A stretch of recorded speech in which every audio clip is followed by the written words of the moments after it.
Hey there, Knicks fans. How you doing? It's your boy, Jon the Macker, with you for another episode of the Knicks Film School Podcast with a smile on my face. Oh, boy. When's the last time I've been able to say that unequivocally for one of these shows? I'm going to ask my co-host, who's my better half, the smarter version of me in every way. Not as handsome, though. But listen. What would you prefer, Andrew? Or Andrew Jeremy? Because we were just talking about Andrew, who's not here. If you knew who I was, that would be the first step. That's the hair color is a little bit different. That's true. Yeah. At first it was like, you were saying smart every way. And I'm just thinking like, come on, give yourself some credit. And then you say you're much more handsome. Like, all right, you know what? I'll just take the brains part of it. I'll take the brains. You can take the brawn. That's fine. I don't know about brawn. All right. Well, I have not gotten to the gym nearly as much as I should have. You can take the rugged good looks. That's fine. The rugged, I'll take that. I like rugged good looks. Sure. Hopefully my wife does as well. Do you think I have rugged good looks? It's a nice compliment. I just love how I faintly heard a what? And we're off. Okay. What a way to start. I feel like this is like the running theme of the show this year, right? Checking in on like how we feel during these episodes. How down are we in comparison to other weeks when we're also down, and trying to think of weeks when we weren't down and we're like, oh, wait, we can't, because every fucking week there's something to bitch and moan and complain about. And now here we are, 3-0 week. Nice trade, which we did a whole live stream on, so we're not going to talk about it that much, but we'll touch on it. But I think it's a trade that love Cam Reddish, hate Cam Reddish, anywhere in between. Everyone can agree that it's like, okay, this is a trade worth making. I think this is the best we felt about this team all year. Am I right? 100%. 8-3 in their last 11, above 500. You still have a surplus of draft picks.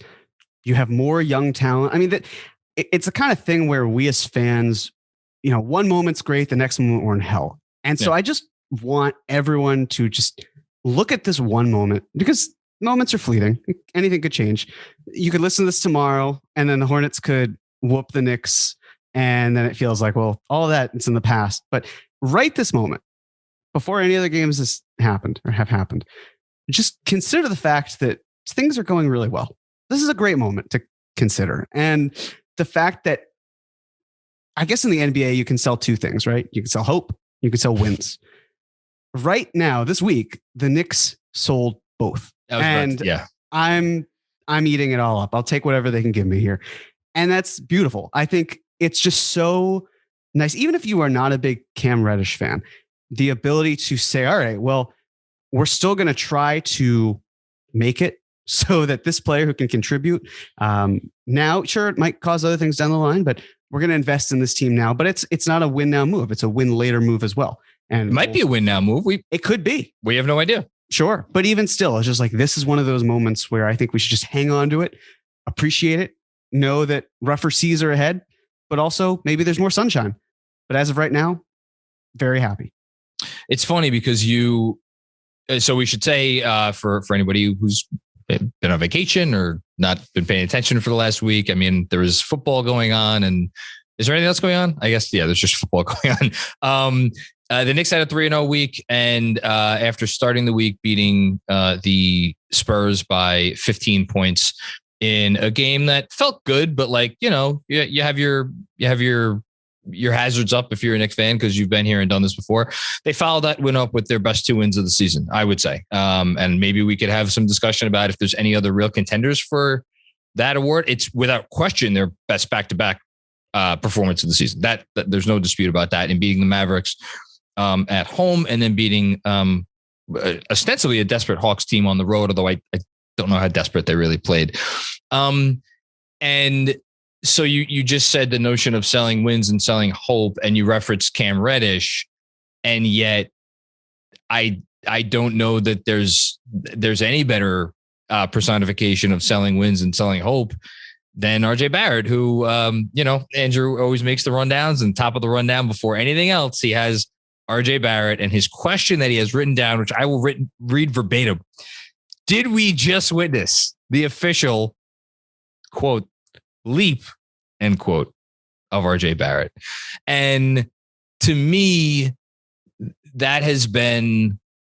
he has been Like, look, however, I mean, you could argue that since Durant said no, the leading story of this team has been Julius Randle. And in some ways, he's still the leading story of this team. And the dichotomy of the Randle RJ thing has been really interesting. And I don't know that I would have any other word to describe it other than interesting. But when you think about the ceiling of the team long-term, and it makes sense because why, like, so many people are so invested in RJ's success. And why is that? Because he represents, to a lot of people, the best hope, for legitimate hope. And now he is helping them win games, and he is showing a ceiling that he has shown before, but not as consistently and maybe not as comfortably as he's been showing it. And I don't know, I don't know that it changes my opinion on the ceiling of the team, but it certainly changes my opinion about how this season can go from here, I guess is the best way that I would put it. In terms of ceiling, to me, that's another story. We can cross that bridge later. We don't need to, right? Right. No, I don't think that the play and whatnot has to dictate necessarily the contractual situation, where the team goes from here. It's the sort of thing where we just take it week by week and then assess, and we can look at the months and all these things. And like, for example, RJ Barrett, he's not going to win the Eastern Conference Player of the Week this upcoming week. It's going to go to Joel Embiid. I was about to say, it's probably going to go to the big guy. Because that's fair. He's been phenomenal, MVP caliber. And when RJ puts up numbers like these, sure. I mean, he looks like an all-star. Is he an all-star this season? No, of course not. But it's a glimpse into, at the age of 21 years old, what can still happen. And I think that's all it really needs to be. The Knicks are winning right now. They're winning behind a young player. We can just kind of hone in on the present as the Knicks thrive. And that works for me. That's all that needs to really be done. And I think that the fact that RJ is able to do that, it's a testament to the hard work, maybe how hobbled he was from the illness that he had, the fact that he dealt with COVID, all these players, and figuring out how everyone fits into a system that just was not working. They're all kind of humming along better. And RJ is the one leading it. And, when you don't have a natural point guard to do it, and you have RJ Barrett who can just continuously drive and assert himself and shoot the lights out and look to facilitate and push all of those things. That is so vital, because again, even if you are not a fan, not so much you, but in general, if you are not a huge fan of RJ Barrett, that's fine. But the fact that he keeps playing up to this level, at worst, it feels like if he maintains or comes close to this on average, then you're looking at, okay, well, we're not really too far away from using him to get something down the line that can actually be more beneficial. And if you are a huge fan of RJ Barrett, this is exactly what you want to see. The maddening inconsistency that did not exist, it's becoming apparent. And I'm hopeful, obviously, that it does not disappear. But you'd like to think that it's become more common than the year before, which is more common than the year before that. And then he pieces it together enough where what maybe feels like a stretch of 10 games and then disappearing, maybe it's 15 games and then it's just, maybe it's 20, maybe it's just, it keeps going. And then an off night looks like what could be a solid night right now. And I think that's all that needs to be projected for him. But the fact that he is able to step in, it reminds me a little bit of A Star Is Born, in the sense of where you got Julius Randle out there. He's all NBA caliber, baby. I was about to say, he's a improved player. He's an all-star. Hold on. So Julius is Bradley Barrett. Cooper.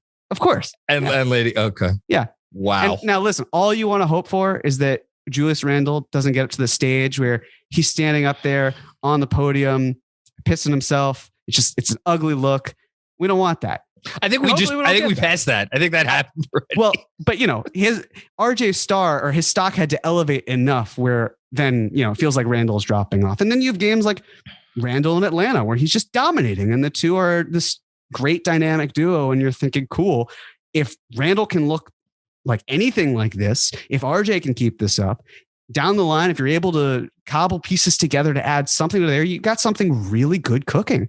And, hopefully it does not turn out not even that dark in terms of Star Is Born. But at least where the two can play together, they could be here long term. They can form a winning duo and they can add to that and keep growing. Yeah. Yeah, that's something I'm thinking about more and more because, like you said, a winning duo, right? And I think when we think about winning duos in the NBA, well, a lot of different images come to mind, but there is some notion that the two players that you're talking about can elevate one another. And it's strange because, like, I don't feel like we get necessarily a lot of that with these two players. I think Randall helps elevate RJ strictly from a spot up sense. Like, he'll find him for a lot of shots on the arc, which is like one component of RJ's game. And I think it's an important component. I'm not sure if we've seen any ways there that RJ elevates Randall's game. But then again, he's 21 years old. But for as much as there may still be a lot more meat on the bone for how those two guys can create real basketball synergy, I'm not comparing them to these two players, but like in the Steph Draymond sense, which is probably the gold standard right now in the league. I think the most important thing, or the first step towards that, is them figuring out what their roles are. And that's what I feel like we've really, nailed in recent weeks. And the stats been going around on Twitter today. RJ's led them in scoring 6 of the last 8 games, 4 in a row. And I actually went even a step further and looked back. So his rookie year, he led them in scoring 6 times in 56 games, I think, that he played. Last year, led them in scoring 12 times in 72 games. So he doubled that number. And the Atlanta game was his 12th time leading them in scoring this year. And we still have almost half the season to go. And he did that despite the fact that I just went and looked at it. There was a 27 game stretch in the middle of the season where he only led them in scoring 3 times in that 27 game stretch. So even with a period of time where he was really struggling quite a bit, he's and by the way, he's led them in scoring more times than anybody else this year because Randall's at 11. And oh, by the way, Julius hasn't led them in scoring in 11 games. Are we making too much of something that is coincidence? Maybe. I don't know. But I know it feels like this is where this team with this roster, their best chance for success is with this as kind of the way this pairing should go, right? It is. And I guess what I was going more in the sense of it, not so much playing off one another, because you're right. It hasn't translated fully. It's more, well, okay, if you don't see Julius Randle as a number one option, that's fine. Guess who's stepping in and being that number one option? Yeah. And Julius can then kind of fade away back into the role that he's more destined to play in. And that works out perfectly. But if you don't have RJ taking over at 21 years old, Julius probably looks around and is like, well, who's it really going to be? Is it going to be Alec Burks, who's a good player, and we've seen him take over games, but maybe not so much on a consistent level. Derrick Rose is hurt. Kemba Walker, can't stay healthy or be in the lineup consistently. Evan Fournier, who has really come a long ways away, or just done very well in the last month or so, maybe even month and a half. He can be good for stretches. You can have those Boston Celtics games, or you can have the game before that where he scores 0 points. So, it's not like you have to have a reliable player every single night for Julius to thrive, but it's nice to know, okay, cool. If it's going to be the number 3 overall pick, who's 21, as I've said far too many times, probably, but it's regardless, like, it just goes to show that he's coming of age. He's able to start to take hold of what he needs to do in order to show, I was a top prospect for a reason. This is why. This is a glimpse into what I can do.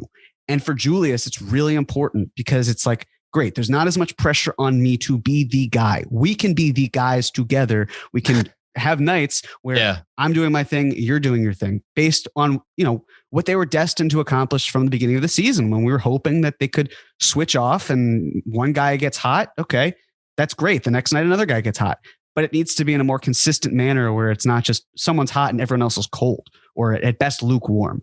And when you see a game like the Atlanta game, when you see the Mavs game, even when you see the Spurs game to a greater extent, that's an example of everyone is starting to click and it hums a lot better.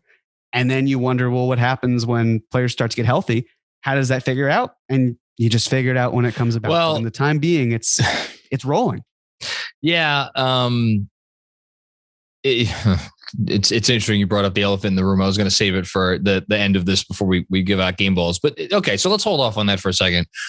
I think, when when we're talking about if this week was like changed any opinions, I want to get back to something you said before in terms of like what this team is going to do for the rest of this year or whatever, like not overreacting, but like, what are we taking away from this? For me, it's not a coincidence that Julius Randle just for the first time all season had a positive plus minus 3 games in a row. That is a staggering statistic, but it is also a fact. And to me, he is like, when you talk about the starting lineup, you talk about Julius Randle. When you talk about Julius Randle, you talk about the starting lineup. And the fact that, as you just alluded to, the starting lineup is like playing cohesively. They're playing good ball together. This lineup that kind of didn't work once, but Mitch was like in and out of that group. Like, this is the group that they've had time to now gel a little bit. Mitch has been in here for, I think, all but one game since they went to Alec Burks, because Alec Burks has started the last 6. Something about it works. It's not perfect. Alec Burks did not magically become a point guard. And all due respect to, with all the gushing we just said about RJ Barrett and Julius Randle, neither of them are point guards. The team still needs a point guard, which we may talk about later in this episode a bit. But Burks is doing okay filling in. And for me, at least, when I think about this season moving forward, and even past this season, I do start to think like, okay, what would this group look like with a real point guard and with Derrick Rose back on the bench and with Alec Burks back on the bench, which then gets us back to what you started to bring up before. There's a lot of, it's the game of musical chairs, and they're not putting any more seats out. They're taking seats away. The defense has been better. I think we should probably mention that. They've been the number 2 defense in the league over the last 11 games, which is like, I want to give them like 65% credit for that because of who they've played and some of the, am I being too cruel by like taking away some, because like you play who's on your schedule one, and like everybody has played these teams that are missing guys left and right. And like, right. They should get credit for that. Right.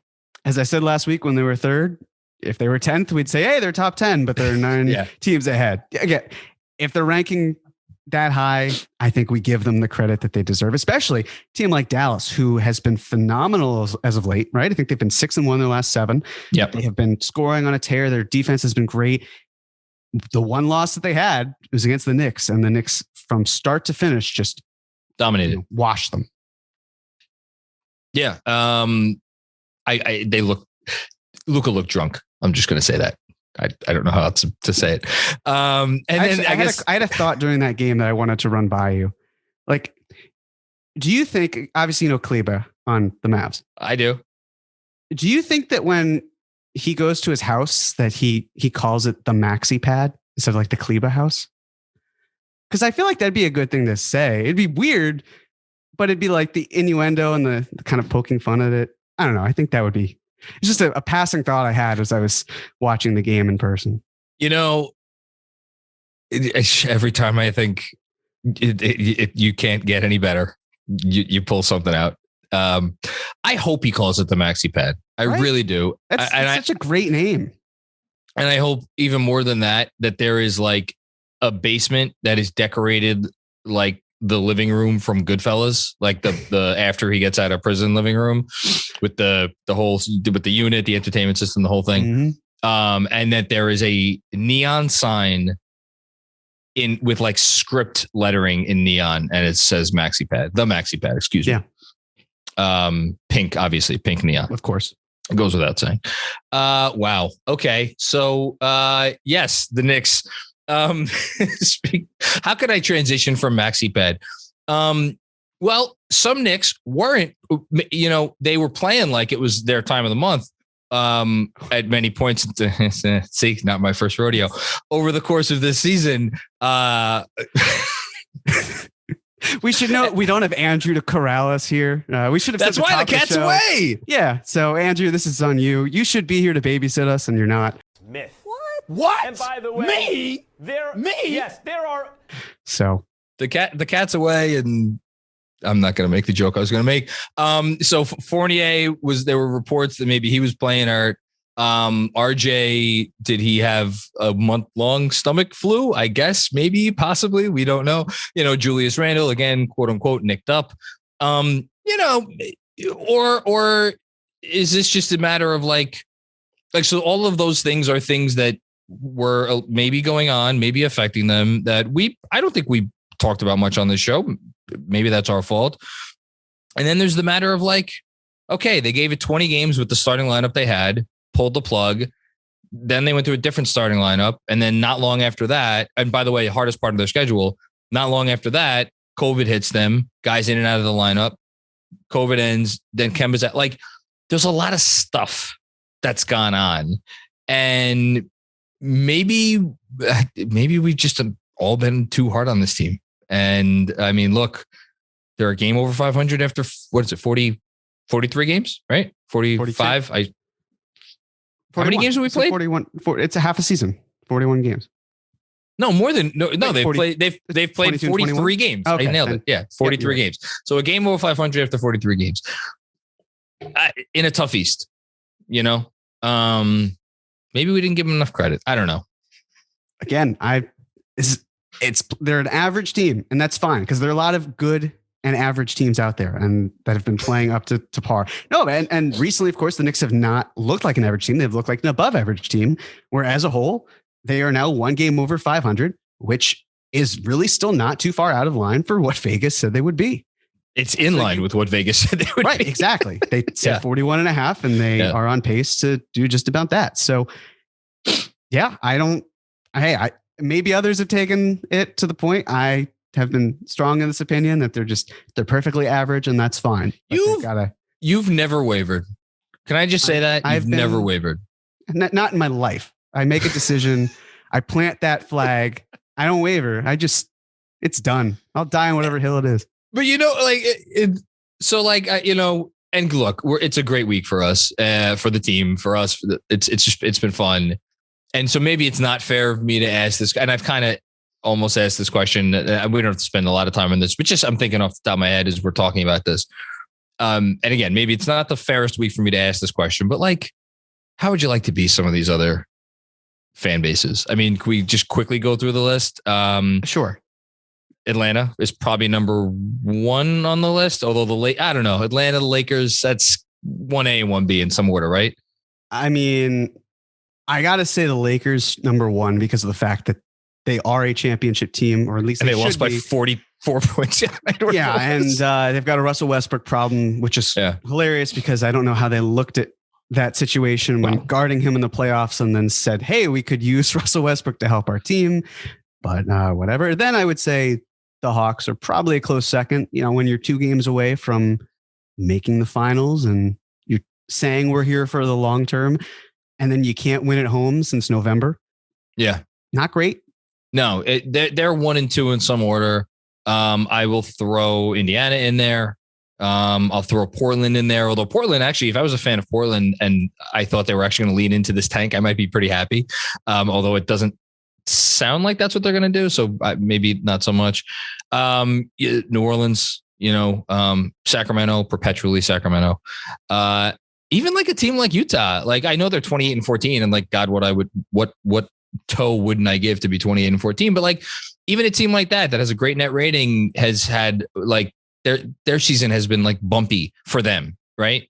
In a way. And then like, we don't have to, this isn't a Nets podcast. I have no interest in talking about the Nets, but which we should say Kevin Durant's not going to play basketball for another month now. And they haven't exactly been doing great even with him in the lineup of late. So like these things, it's up and down time for a lot of teams. And there's one other team that I want to call attention to. Please. Yes. The Celtics. And the reason I mentioned them as well is because I was talking with my best friend from college and we were in a group chat and the Patriots obviously were blown to smithereens by the Bills, who played. Hate to see it. Of course, you hate to see it, but one of the best offensive games ever. I mean, they didn't punt once. They didn't come short on 4th down. They didn't kick a field goal. They were just dominant. And I said to him after they gave up, touchdown, I said, turn it off and watch the Celtics. Might be better for your mental health. And he said, you don't understand the depths of suffering I'd rather put myself through than watch the 2021-2022 Boston Celtics. I'm telling you, this team has broken so many of their fans that that's just, it's hilarious. I do feel for him because he's a good friend, but in general, it is, it's just crazy. I don't know your friend and I don't feel for him. That's okay. Sorry. Friend, if you're listening to this. So last thing before we move on to a brief in memoriam. I love how he called it in memoriam because as if he's dead. I'm not even going to say who we're talking about yet. Andrew's being nice. So he wrote in here again with the rundown. Shout out to you, Andrew. We love you. Olive branch to John in parentheses. How much credit does Thibs get for righting the ship despite the storms this team has faced this season? Can I answer this question? It's for you, so please do. He's doing his job. He's an NBA head coach. This is his job. He has done I was going to say he has done a commensurate job as head coach of this team so far. I might be convinced to say, and again, I am king of Thibodeau Island, whatever. I might be convinced to say he's done an above average job, but I also there was a lot wrong with this team that you could blame on the players for sure. Absolutely. You could blame on the players, but and he has, after all of that tumult, it seems has them on the right path. We'll see if it stays that way when guys come back. But I don't know how much he was responsible or let me rephrase that. I think he was responsible for some of it, but I wonder how much of it could have been avoided potentially. And I'm not saying that I would have done a better job. You would have done a better job. All these people out there who criticize him, I don't think any of them would do a better job, but he's one of 30 head coaches. These guys are, again, ostensibly the best of the best. He's done his job. That's all. I think that's a very fair diplomatic way of looking at it. So I would agree. There you go. Thank you. Okay. In memoriam, good old KK, Kevin Knox. Were you ever, before we get into this, I'll rephrase that. What was the height of your enthusiasm / belief in Kevin Knox? Like, what was the most ridiculous thing that you ever said about Kevin Knox's ceiling? And I'll say my thing after, and it's ridiculous, but I'll go to you first. That he had a ceiling. Listen, I was. Come on, you must have gone harder than that. I was very much on the Mikal Bridges bandwagon for the draft. And then Summer League happens and it's exciting. You can very easily talk yourself to like, hey, this guy is a project. He has the length, the frame, the shot. He's a Kentucky prospect, all the things that you want to believe in, you can. I think it was when he had the rookie of the month in December. It was December. Yeah, it was December. Yeah. Where it's kind of like, this team sucks, but he's doing good things. And if he keeps this up, sure, it's not great shooting from the field and he's tasked too much with the responsibility, but the team around him is terrible. So I could see him growing into a better player. Off the top of my head, maybe it's just because I'm trying to put it out of my mind. I really don't think there were moments where I was like, oh my God, Kevin Knox is the future. It may have happened. It probably did at certain points, but I think that Rookie of the Month award was really more just like, okay, this is exciting. Maybe there's something in there that can work out. And then it didn't. And it's true. No, it did not. I mean, his father called him a Rolls Royce, and I'm sure my dad would say the same thing about me if I, were doing whatever I'm doing. And that's great. I love the support. But again, there's not a lot out there for an elite player. And if he turns it around, then good for the Hawks. Great scouting, great decision-making to give up on Cam Reddish. Well, it's the first round pick as well. It's not great scouting. No, it's great taking a fucking shot in the dark. One man's trash, another man's treasure, so to speak. Sure. I'm not going to speak. And I've been lucky enough to talk to Mr. Knox, Kevin Knox's dad. He's a really nice guy. I don't blame him for any of the things that he said. Oh. That said, I'm not going to reference that story or that conversation because I quite frankly, I don't think it adds any value. I went on Locked On Knicks. It was like the first week that Gavin and Alex took over, except it wasn't Gavin and Alex because Alex had like just gone on his honeymoon or something. And it was just Gavin. And we did a bit where, and it was during Kevin Knox's rookie season, where it was like, put a percentage chance on each Knick on the roster of how likely they are to make an all-star team. And I am fairly certain I said that there was a 40% chance that Kevin Knox would make an all-star team someday. So great job by me. Hey, I just got to say that bodes very well for the people who love RJ Barrett. Very well. I'll have to ask Alex about like when he got married, because if it was like right after his rookie of the month, I won't feel so bad about it. But my rationale was like, we know he's going to be able to score in the league. Like, there's no way this guy's not going to score 20 a game. It's just a matter of if he gets the defense together. Well, it didn't really work out. So, I mean, we don't have to spend a lot of time on this. Like, why didn't it work out in New York? Did the Knicks fail him? Is he just a flawed player? Like, here's my take on Kevin Knox. If he had gone to a really good developmental organization, one, I don't think he would have went to them with the 8th pick in the draft, right? He was taking 8th or 9th. I always get confused. No, he was taking 9th. He was 9th. Frank was 8th. That's what it was. Okay. One, I don't think that really good developmental organization would have taken him 9th. If he did go to a good developmental organization, I think he'd be an NBA player. I think they would have figured out how to make him an NBA player. But the notion that like he's not a 15-point a game starter on a good team because the Knicks drafted him, I think is a bit much. And I say this being fully of the belief that they could not have done a worse job with this particular player. Yeah. It's not like he didn't get a fair shot in New York, especially under Thibs. He was in the rotation last year and then he couldn't crack it because he just wasn't progressing. That's okay. That's fair, but I wonder, was he already broken by that point? Because to me, what they did to him as a rookie, to go from what happened as a rookie, where they would just do whatever the fuck you want, nobody cares, and then it's like, oh, you're just not going to get any time because you're not as good as Marcus Morris, who, by the way, they traded for a first-round pick. It's like that's like telling a child, and like Kevin Knox is a child, like, oh, you could have whatever dessert you want for a year. And then all of a sudden one day they come home and it's like, oh yeah, we threw all that dessert out. Now you have to run laps around the block in order to earn your dessert. And it's like, what?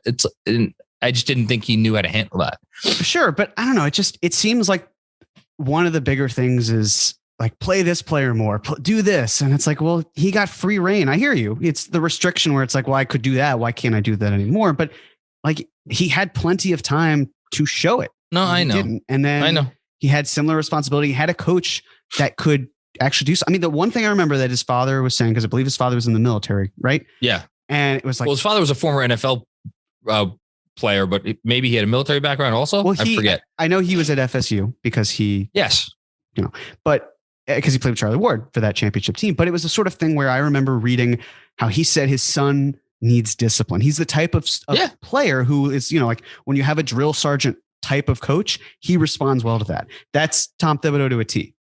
It's, you have to play Thibs' way. And if you don't, you're not going to get time. We don't know the whole story, but we know from what we saw on the court that he had the opportunity and he lost it. And then there were better players ahead of him. And then the Knicks were left with really no choice but to eventually trade him. And that's what they did. And, it was nice seeing, clearly he's not a bad person. He's a good guy because you could see how loved he is by the other players where he's a great kid. They were mobbing him. He seems it, but it just wasn't working out here. And I hope for the best that it works in Atlanta, but he's also not going to fix what they need help with. That's for sure. He's not going to help on the defensive side, but no. And I think for them, and this will be a good transition to the Cam Reddish discussion as I make you the host for our next segment. The Reddish trade for them seemed to be just more about like getting someone out of the way because there were too many bodies to give time to, and it was causing, I guess, issues in the locker room. And they got a first round pick out of it. And you heard or for anybody who didn't hear Travis Schlenk, the Hawks GM, talk about it, he went through the whole song and dance about their analytics people, thought there's a 90% chance that the first round pick is going to convert. And like, that's valuable to them. First round picks never lose their value. They always are worth something, blah, blah, blah, blah, blah. So that's what this was about. It was, and the fact that he didn't mention Kevin Knox's name once in that press conference is telling. As for like, lingering thoughts on Reddish, I don't really have any other than this, which is that I have no earthly clue what we are going to see. And I mean that in this way. I think there's a possibility the Knicks traded for this guy thinking, holy shit, he could be the answer for us. If he hits in the way that scouts thought before he went to Duke, or like some scouts thought even when he was at Duke, like if he hits in that way, like he could be the guy that like completes the RJ Randall, and he makes it work. He's like this playmaking giant wing and the whole thing. And he comes in here and by the end of the season, he's playing 25, 30 minutes a night. Maybe he's even starting. If you told me that was going to happen and they were going to let him, play through his issues, I wouldn't be shocked. If you told me he became healthy and he wasn't a member of the rotation, because Thibs was like, yeah, I don't think he's going to play right now. I'm not going to fucking play him. We'll revisit in the offseason. That wouldn't shock me. Nothing would shock me about this move. I have no idea what's going to happen. And I think anyone assuming like, oh, Cam Reddish is going to get time. You know how I know that's not true? Because Tom Thibodeau fucking told you it wasn't true. Because Thibs sat up there and was like, listen, we have too many guys. I can't play everybody. We'll see what happens. It is what it is. 100%. I mean, especially considering the fact that the Knicks drafted Obi Toppin 8th overall. He's been getting 10 minutes per game in the last 6 or 7 contests. So it just goes to show that you got to switch off with these guys. You're not going to necessarily have a set rotation, but if you do, they're going to be guys who just are finding themselves on the outside looking in.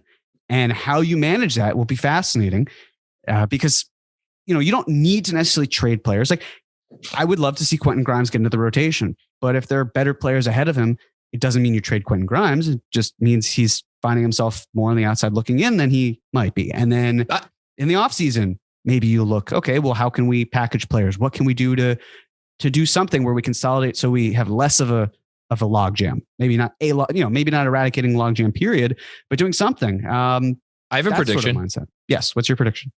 I'm not going to say if Derrick Rose comes back, when Derrick Rose comes back, because Derrick Rose is going to come back. He's not going to get traded. When Derrick Rose comes back, if Obi Toppin is still on this team, either Obi Toppin or Cam Reddish will be out of the rotation.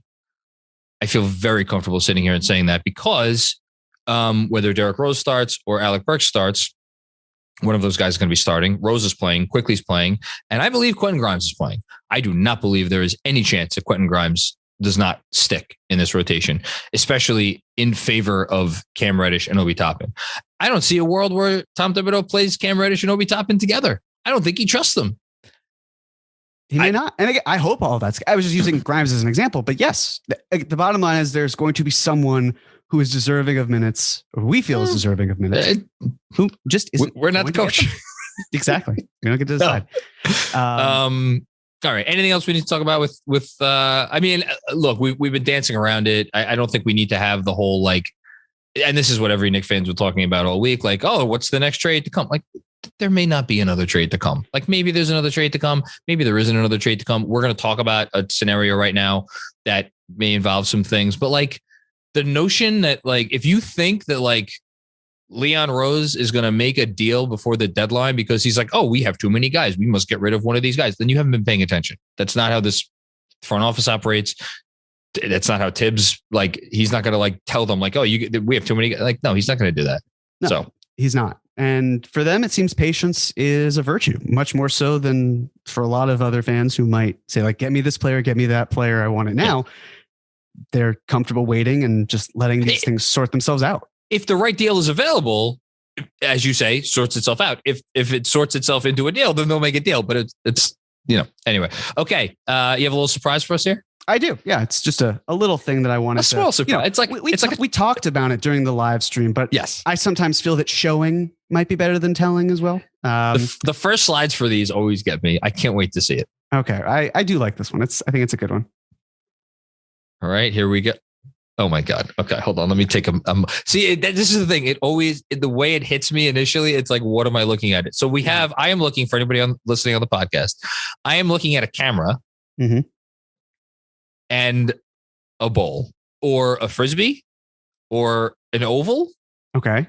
Well, what color is this object? Red. Okay. Black and red. Camera red. Cam red. Cam Reddish. Yes. Cam Reddish. Oh, it's a dish. Yes, it's a red dish. Cam Reddish. Yeah. Oh, it looked like more of a bowl to me. That's fair. It's the angle. I get it. It's the angle. It's the PNG. Totally. It's a deep dish. Not deep dish. It's a deep pizza. cut. But right. Yeah, that too. But so here's the thing with Cam Reddish. The Knicks broke this trade up into two, interestingly enough. So it was. Is that a fact? It is because, and you can tell because of the fact shit. Okay. that both teams received very small traded player exceptions.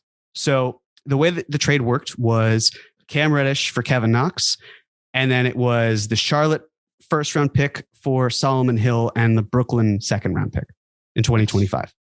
So, the trade player exception, it's not going to do a whole lot. You might be able, I think it was for. Is it 1.7? Yeah, it was 1.17. Yes. Oh, maybe it's one. Okay. Basically what that means, you can't add it to other salaries. You can't add it to other teams. It means nothing. Create them.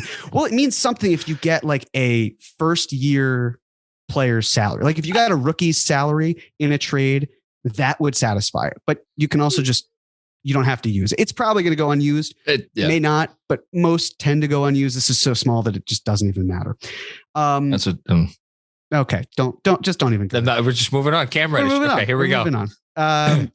So just things to consider with that. But I want to show first, this is what the Knicks situation would look like if they didn't make the trade for Cam Reddish and Solomon Hill, where, there's a lot going on here. I get it. Just as a reminder, if you're watching. So yellow means estimated. If you see orange, it is an unrestricted free agents cap hold. If you see the peach color, it's a restricted free agents cap hold. The red lettering for Taj is non-guaranteed contracts. The purple highlight is team option, and the blue highlight is the rookie option. So, this is basically just this year, next year, and the year after. And it shows the current, projected, and the max room that goes with it. So when you look here, right, and I added the 15th pick, assuming that's what the Knicks got, and then let's say the Hornets pick finishes 20th. Again, this is if they did not make the trade. Correct. You're looking at it, and basically if you focus on just next year, the Knicks have they can create $3.7 million. If, of course, the pick didn't convert from the Hornets end, or, they traded it, then that's another 2.8 in this case. Maybe they trade Nerlens Noel, dump him to OKC, and something works that way. Then that's another 9.2 million. And you're basically looking at an extra $11 million, which you could use and get cap space, but there's not really a need to, right? Because as we've talked about, the Knicks are probably going to operate above the salary cap, which is totally fine. And again, the reason for that is to make sure I understand this is it's better to have a $10 million exception, which is what the Knicks are in line to get, than just $3.7 million in room, which is what they would have here, right? Pretty much. Yeah. I mean, it'd be $3.7 million plus the room exception, which is going to be like 5 million or so. But you wouldn't be able to combine those. So it's correct. Oh my God, the name of the exception is escaping me. The room exception? Or the mid-level? The mid-level. Thank you. Yeah. The non-tax mid-level is going to be around 10 million. Yeah. Yes. But you get you're going to get a nice player this summer for $10 million. If you want it, if the math works out, yes, 100%. You could get someone who fits that role. I mean, again, we're talking about roster spots and a rotation. So it's going to be fascinating to see if the Knicks are even able to sign someone and use it. Well, we're assuming all these people are still going to be here next year, which I think. Sure. Yeah. They're probably not. Ignore 2023, 24 if you looked at it, whatever, but we'll get to that in a second. This is, of course, what the Knicks have done. They made the trade. They got Cam Reddish. As you can see, if the Knicks wanted to make max room and still had that 15th pick overall, they'd have under $1 million in cap space. So it's important to just continue operating over the cap because there's no reason to go for cap space. It's just not necessary. You can also be more flexible because of the salary matching rules, right? Like there's a certain tier where you can just basically match that and then add $5 million. And that's how it works out. Like if it's a $16 million salary, you just have to do $11 million and then you can add 5 and that works out perfectly. So you could be a little bit more flexible when it's trading contracts, which again goes into the line of the whole Evan Fournier signing and why the Knicks signed him so well and blah, blah, blah. Yeah. You can work it out. But then let's go to 2023-24. So on the left-hand side, it's what it would have been. On the right-hand side, it's what it is now. Okay. So basically, what the Knicks did with Kevin Knox, it's also called a perpetual stew, but they turned him into continuous soup. They got something for it. Why is that important? Well, now, and I should add, I gave Mitch just ballparked it. It's not going to be an exact science, but listen, say for the sake of money, he got $10 million this summer. Could easily be more. I think $10 million. Listen, I just want to say here, I think your numbers are very fair. $10 million starting salary for Mitch, 25 a year for RJ. And you have here, this you'll get some pushback on from some folks. And that's not even like, that's just because I thought the number, I'll just say, I have Cam Reddish at getting 20 million. I don't believe he will necessarily, especially based on what we've seen. Hold on. It's a cleaner number because 5s and 10s and who's the most plugged in New York beat reporter there is? It'd be Mark Berman, I guess, or were you saying Ian Begley? It could be early, or Popper. It could be a lot of these guys. It's Ian Begley. Okay. Ian Begley said 18 to 20. That's the number that he said. He's not pulling that number out of his ass. No. And that's what I was kind of operating with in mind. And I also thought like, all right, let's say he does well and pushes that up. It's at least kind of like a contingency. This is what we're prepared for. But even so, the Knicks turned Kevin Knox, as I said, into continuous soup. And that's important because of the fact that we have talked about trading for stars down the line. And, it's funny because maybe like a month and a half ago, I looked through the list of 2018 draft prospects or the players that were taken. And I thought, who could the Knicks trade for that they can then pay, which gives them more salary to deal from down the line? And the only real player that made a lot of sense was Dante DiVincenzo. Which draft class? This is the 2018 draft class. This was the Kevin Knox year. Oh, okay. So this is sorry. Right. Yeah. It's either stars that are not going anywhere or players that fit on teams. And, I thought that's the one guy that fits. First of all, the Bucks really, they weren't going to do it. Secondly, he has injuries. Third thing with Dante DiVincenzo, well, if you know, I'll leave it at that. But the bottom line here is the Knicks needed someone, but I gave up on it because I thought there's no 2018 guy that's going to fit. But there's a 2019 guy, and it's Cam Reddish. And so this is the beauty of it, where the Knicks are turning a player and can extend him into something more down the line. And I guess I'll go to the next slide here as well. And can I just, finish this and then I'm going to interject real quick. Right. So if you look here for, Julius Randle, and the difference between Julius is the current and the projected, it's basically bonuses, but you've got Julius, RJ, Fournier, Rose, Robinson, Burks, Noel. That's 7 guys. And again, I'm not also saying that all these players will still be here a year and a half from now. It's more just, it's easier to operate under that lens. They're going to make other moves, I'm sure. It's also why I highlighted Kemba, turning him into continuous soup as well. That's going to be very important. That's something they should look to do. Being able to do that. And then, hey, you added another guy, Cam Reddish, another player to choose from. And I think the reason why I also gave Barrett and Cam those salaries was because we can talk about what is fair value for each of them. And I think there are valid arguments either way. But the most important thing, and I'll say this now, I'm going to say it in 4 months. I'm going to say it 4 months from that point. The most important thing that the Knicks can do with RJ Barrett and Cam Reddish is signing them to extensions in the offseason.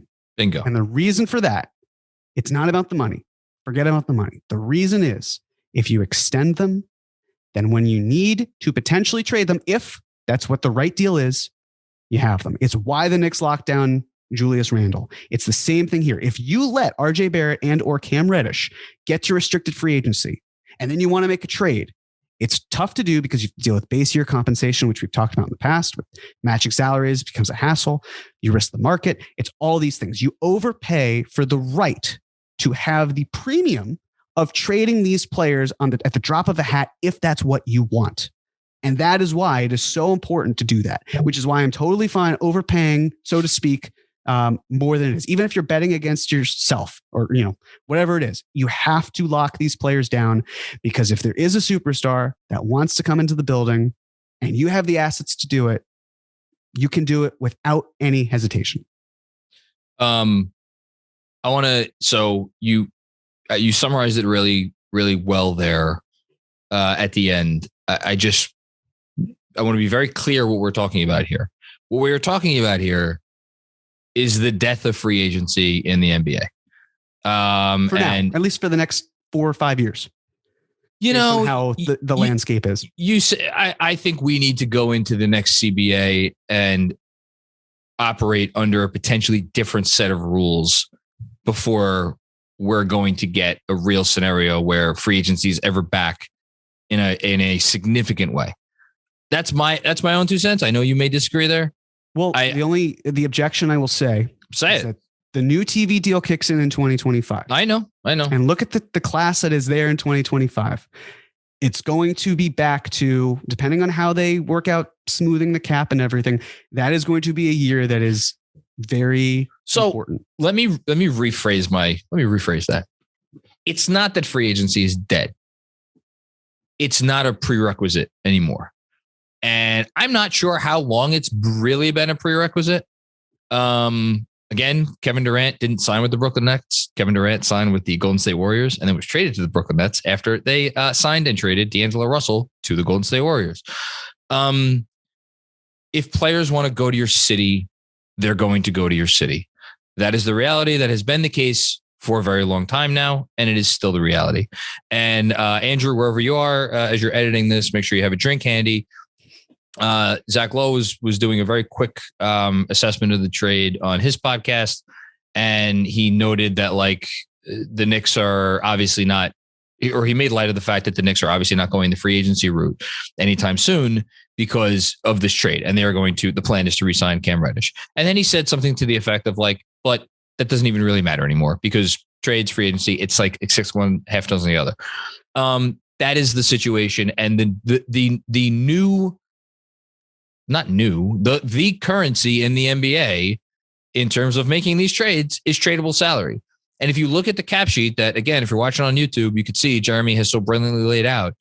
These are all easily fungible, easily packageable, tradable salaries. It is the easiest types of things to move. And if you're asking yourself well, what if Cam Reddish sucks? Well, if Cam Reddish sucks, then that's a problem. But look across the league specifically at salaries that are non-max salaries in this range of the teens to the low 20s, and ask yourself how many of these salaries are untradeable? And are some salaries better salaries than others? Of course. I'm trying to think of an answer. Is Fred VanVleet's salary better than Buddy Hield's salary? Of course it is. And guess what? The Raptors aren't trading Fred VanVleet. But guess what also? The Lakers should have traded for Buddy Hield this summer, and they were fucking idiots to not do it, even though Buddy Hield is overpaid on his salary. You just have to get guys that are solid basketball players. And there's still a little bit of TBD for that with Cam Reddish. And I acknowledge that. But even someone like Fournier, we're seeing Fournier is coming back around. Is his salary great? No, it's not great, but whatever. It's fine. Somebody will take it on because you know what? They're not trading for Evan Fournier. They're trading for whatever else comes along with Evan Fournier. And that's what we've been dancing around on this podcast for what seems like several years. And I just wanted to really drive that point home, which you obviously so eloquently laid out. No, that's perfect. And again, free agency is not dead. It's just in a coma. It can wake up, but it needs some Viagra. It's unconscious. I mean, sure. So you know where they could get some Viagra? I'm sure they have some Viagra at the Maxi Pad. I deserve that. You do. Well done. I think also if you're looking at this and you're thinking, well, how can the Knicks even do this? Right. I mean, just for the players that are on the team without even considering how you continue a Soup Kemba, there's $158 million almost just based on. You just use continuous soup as a verb. I did. Again, look, soup is like a top 5 word in the English language. Like, it's a great word. It's great. It's phenomenal. Kemba has been continuously souped. Okay, yes, continue, please. It sounds like a thing that would happen at the Maxi Pad. But anyways, God, Andrew. We apologize. This is on you. It's all on it. It's Andrew's fault for not being here. It's Andrew's fault. Damn it, Andrew. Oh, you motherfuckers. Okay. All right. So, but here's the thing. You have $158 million. So you're probably thinking, well, like, okay, the salary cap's 121.6 or so. How can the Knicks possibly do this? And the answer is as long as they don't get hard capped, they're fine. As long as they, in that year, 2023-24, don't sign and trade for a star or any player, really.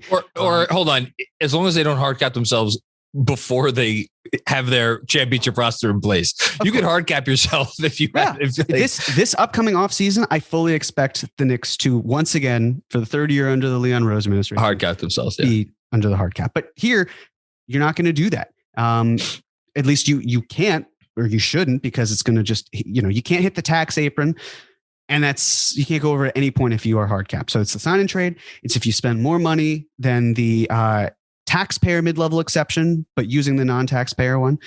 And it's using the biannual exception. You can't do either of those 3. But this upcoming season, I mean, you could effectively do whatever you want. It's not really a problem. But the following year, it's like how the Nets and the Warriors can keep having ridiculously high payrolls.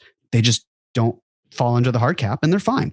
So it's trying to consider all of those things. And again, it's James Dolan's money. As long as he's willing to spend, who cares? And he has shown a willingness to spend. And great. Part of what he's spending that money on is Brock Aller, who's one of his thousands of tasks is to think about the things like not getting hard capped years ahead of time. So all this stuff we're talking about, like they've already talked about all this stuff. They're already knowledgeable about all this stuff before they made the trade. I guarantee you they went through the process of like, here's how this is going to help us do X, Y, Z, and so on and so forth in 2 years. So it is. And again, I haven't really seen it listed elsewhere, but I mean, this is why I focus on strategy. This is what they're doing. If it wasn't apparent before that they were lining up for a big trade, this should be even more so, like flashing red lights. They are going that direction. They are continuing to go that direction, because the thing about this pick, I think I said a little bit about it in our live stream, but that was a bit of a blur. This pick that they could have used and had instead, maybe it's a better asset down the line, right? Very possible. Maybe that pick is better, or it turns into something that's better than Cam Reddish is. But here's the other factor. If that pick does well and it's on a rookie scale contract, that's great, but you still need money to make the deal work for whatever star you're getting. And basically what the Knicks are saying is we think we can get similar talent, but for more money, because teams are going to bet on, we said it before, it's what wins and it's hope. I think you could say, well, we can talk ourselves into a 24-year-old on a decent contract with the right frame, with things that we like. It's not also that Cam Reddish is only worth what the Knicks paid up. I mean, sure, you are what you're worth, and you could say that for salaries. But you could also say, well, if the Lakers had more at their disposal, would they have offered more than 2 second-round picks? Sure. I just don't think they wanted to give up the 1 first-round pick that they had for Cam Reddish. The Knicks had the luxury of saying, yeah, we can take a flyer. That's fine. It's worth it. Financially, pick-wise, everything, the Knicks are in a much, but we're in. So that's the pushback against, and I certainly said this, well, there are 28 other teams in the league. Why didn't they make this trade? The Knicks are in a uniquely advantageous position to not only make this trade, but benefit from this trade in ways that a lot of other teams can't. And again, it's not that like they're higher on this as if nothing else should become clear through what Jeremy just, again, so eloquently explained. It's not that the Knicks are higher than Cam Reddish on 28 other teams. Higher than on Cam Reddish than 28 other teams. It's that this makes a lot of sense for them in a lot of different ways. And you know what? Is there a chance that they're going to look at Cam Reddish over the next 3 months and be like, you know what? This guy isn't our cup of tea and get out of the Cam Reddish business this summer? It's possible. I don't think it's likely. But yeah, of course that's a possibility, which is why it's nice that they get a whatever it's going to be, a 39 game sample of him. So, and again, find me another player that can go from limited salary to however much is willing to be paid. There aren't many out there, which is why you hit on these guys who are close. If the Knicks basically didn't believe in Cam Reddish and he was up for a payday and they had cap space, then I might say I'm a little concerned about that, because you basically have to decide on him, but they don't. Because of the fact that he won't be eating into cap space. It's similar to Mitchell Robinson. A reason why it was, I don't want to pay Mitchell Robinson last year necessarily before everyone else, even though you could go above the salary cap. Let me rephrase. I'm getting confusing. Let's say the Knicks decided we don't want to fill up our cap sheet for the long term. And they wanted to kind of go bargain shopping like they did the year before. And then they extended Mitchell Robinson. That would be eating into cap space. But instead, what the Knicks will hopefully be doing, because if Mitch keeps playing like this, he deserves it, they'll be going above the cap. It is no issue whatsoever to pay Mitchell Robinson, because there's not an opportunity cost, because it's just, you can give him however much you want. And that's how the Knicks have played this beautifully. And that's how I continue to see them doing this. Yeah.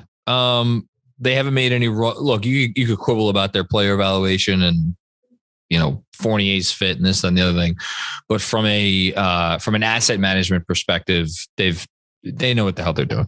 So thank you for that. That was really good. I don't think we need to spend a lot of time on game ball. I mean, talk about an easy one.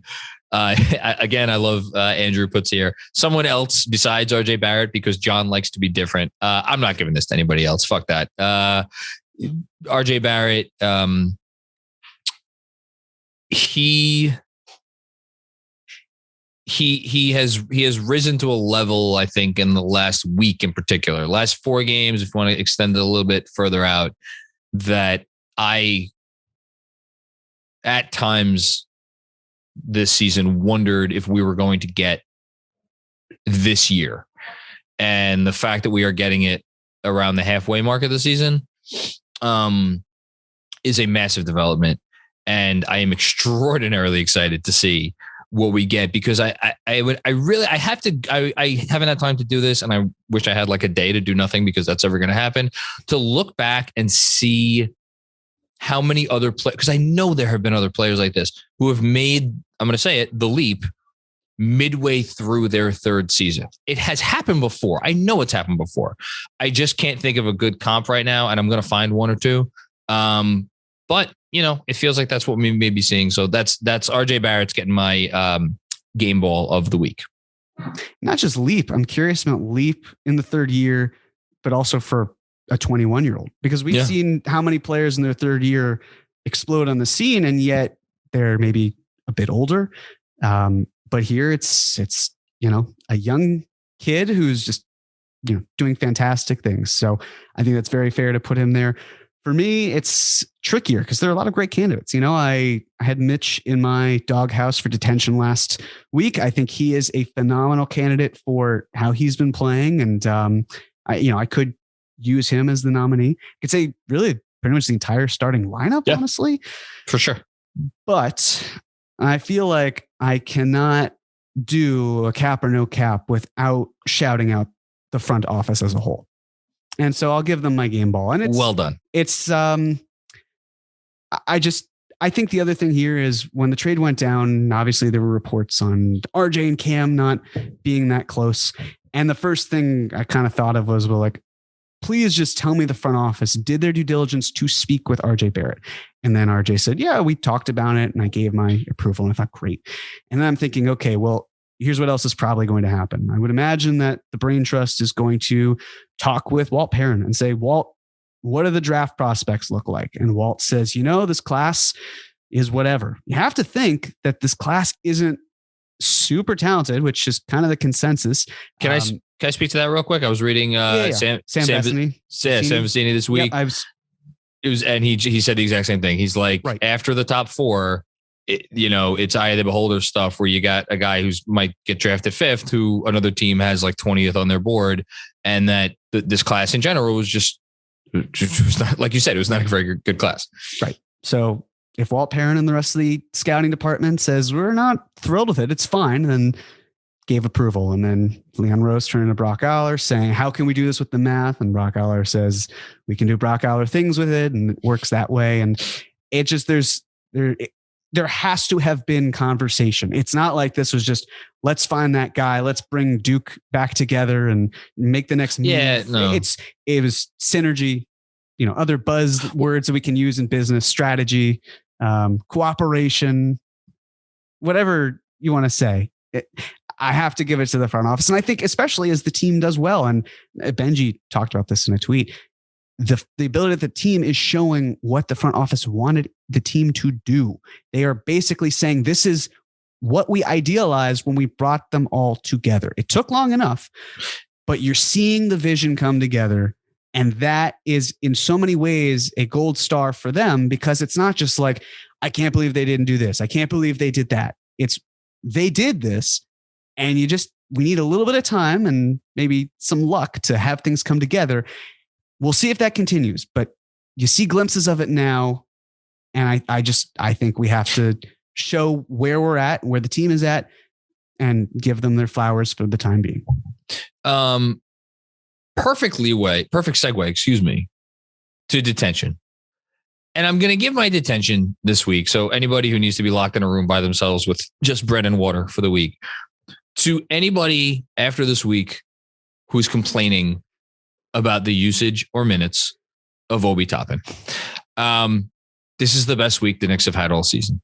Obi Toppin is a promising young second year. Well, not that young. He's a promising second year player. He does very nice things on the court.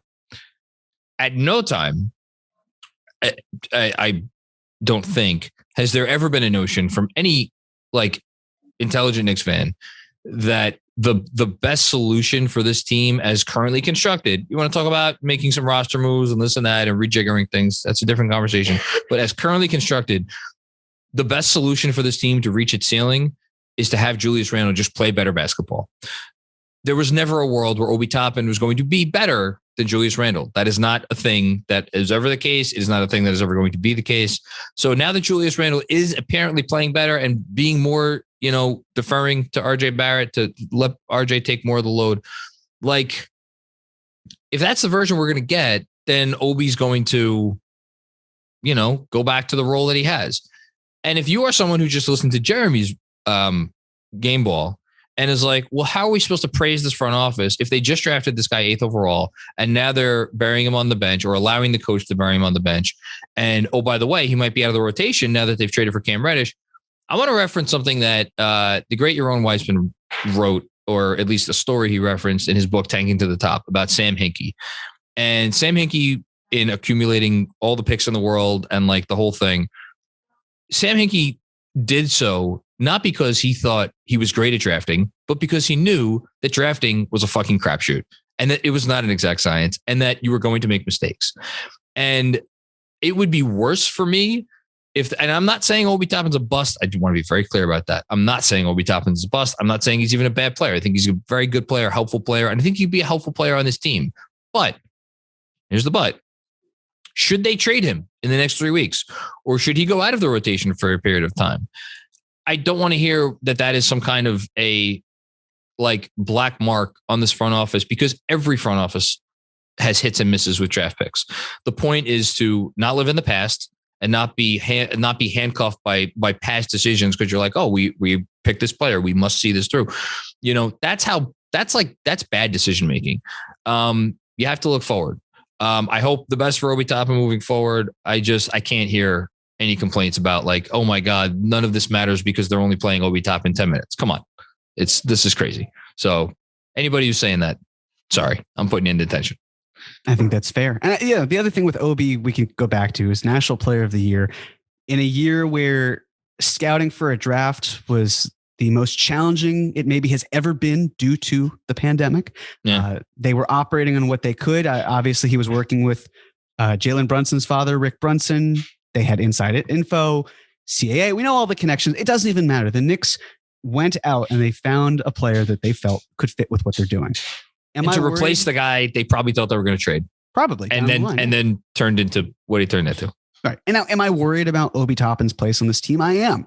I don't think that Cam is going to see significant minutes at the 4. I think there still will be time. But if Obi can't be a small ball 5, if he can't get more than 10 minutes from behind Julius Randle, I think a lot of the thing with Obi is we talk about, or it's talked about how his form looks great. He should be shooting better. Sure. A lot of it's also theoretical in the sense of, or hypothetical. If this happened, then he'd get more time. If he shot the ball better. Well, that's great. It's true. Sure. But also he's got to do it. And if you're Tom Thibodeau and you feel like the guy who's out there can't give you winning minutes, and it's a problem. And I understand why people could say, well, then he should be getting more time, because if he gets more time, he's more comfortable.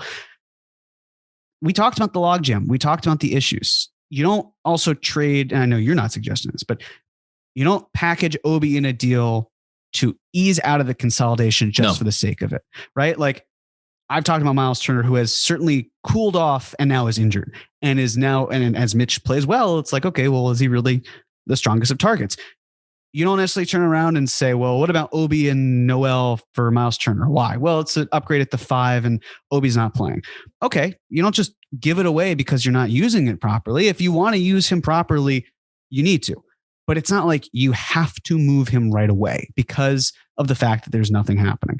Mm-hmm. And I think that's just something people should keep in mind, because again, you said it with the front office, they're going to go at their own pace. And if there's a better deal, like if a superstar turns around next summer and it says, I want out, and you can find a way to get Obi minutes elsewhere because some team believes in him, that's a different story. But just trading him for the sake of clearing him away, giving him a spot to flourish. This isn't like Kevin Knox. I know it can seem like that because Knox was outside the rotation, but it's not like if we don't trade Obi now, he can walk. We don't want to deal with that situation. Yeah. It's very different. I'll say this, though. I think by the end of his rookie year, there were already significant red flags about Kevin Knox, or like around. I mean, I read all the same stuff everybody else did about like, and I watched him play. Like that stuff was there. I'm not saying there aren't red flags about Obi, because there is some stuff that I think there's a question of like, is he ever going to be really like, I think he's probably always going to need to play the 4. And if you don't believe, it really comes down to, do you believe in the jump shot? If you don't believe in the jump shot, then you're looking at probably a guy who's not ever going to get rotation minutes on a really good team. If you believe in the jump shot, then that's a very different story. And then then you could talk yourself into, a ceiling of like John Collins or something close to that. I still think there is enough uncertainty there now. And I wonder, will that same amount of uncertainty be there after another 30 some odd games on this team? I guess if he like is out of the rotation and he doesn't play, maybe, I don't know, is that like not necessarily the worst thing for his value? You see what I'm saying here? I just wonder, there is such a thing as striking while the iron's hot. I'm not saying the iron is hot on the Obi Toppin trade market right now, but I at least have to ask myself the question. Sure. And you're losing half a season by him not playing. And it's, well, what his value is it depreciating to that extent? Maybe it is, but it also has to be the right deal. And it has to be the right deal. It's funny that you were saying, just based on like, if this hits or if it doesn't, and people on the fence, that to me sounds a lot like Cam Reddish. Very different in terms of what needs to be done for him to be a good player, but just kind of that mindset of you love him or you don't. And for my detention, I don't know if it's really fair to put them into detention, but I'm just going to use it as a way to kind of ridicule them. We as Knicks fans had to deal with so much shit from Hawks fans last year. So much. And it's the sort of thing where, look, they won, right? They did win. Made it to the Eastern Conference Finals. They were allowed to talk their shit. And their fans certainly did that. And Schadenfreude is maybe Maxi Kleber's favorite word. It's German. I mean, it's a top 5 German word. It's basically like soup. It's what's soup, on tap in the maxi pad. It's very true. And it's the sort of thing where it's just like, going into a spaces and listening to their fans just go ballistic. It's it's great. I love it. I think it's hilarious. It's the sort of thing where you're in the mud and you're stuck in the mud. And we're going to laugh at you as it happens. That's not even saying this trade may not even work out in the Knicks' favor. But for right now, just seeing after everything that happened and the 4-1 Trey owns you and him taking a bow and it's getting real fucking quiet in here, all that, all that nonsense. It's just, it's nice to have them say like, oh yeah, well, you had Trey. Where, is your excuse really going to be that we didn't have Clint Capella? Because then we could say, well, the Knicks didn't have Mitchell Robinson in the playoffs. You could make up all sorts of excuses. It's also hilarious to see them running circles about how they ridiculed Ben Simmons for an entire offseason. Oh my God. He's a terrible player. Oh, and I now adore it. Fans are turning around saying, well, what if we package this for Ben Simmons? That's how down bad they are. So I'm going to put them in detention because Travis Schlenk has already put them in detention. And I love it, John. I think you're doing them a favor by putting them in detention. They're not making the world a better place. Okay, now the part of the program I have been waiting patiently for. I'm back, baby. I'm back. So after a week after picking 0-3 on a week where they went 2-1 and giving Jeremy the belt, I've taken it back because you, ye of little faith, picked 1-2 last week, and I picked 2-1, and of course they went 3-0. So, upcoming schedule, maybe will have been played by the time you listen to this, depending on if you're working on Monday. Knicks Hornets at the Garden for the Memorial MLK Day festivities. That's a 1:00 start on NBA TV. Then our playback game of the week. Shout out to any of our patrons who have been joining us on playback. We've been getting more and more people in the room. Those have been a lot of fun. So that is Tuesday at 7:30 against the Timberwolves. Then they have a day off. Pelicans at home. All these games are at home, I should say. And then next, and then they have 2 days off. And then next Sunday, that's right, a 1:00 start. So 2 1:00 starts this week against the Clippers, who are without Paul George and Kawhi Leonard, of course, and have been struggling a bit. It's an interesting week. I feel like we probably could have said last week. I mean, we probably could have said this about a lot of weeks, but this is going to define the Knicks season. It feels like this is a big week for the Knicks. They're playing great. They've been putting good performances together. I think this is a really important week for them. I think 2-2 would be, I don't know if I'm going to say a failure. It would certainly be a disappointment.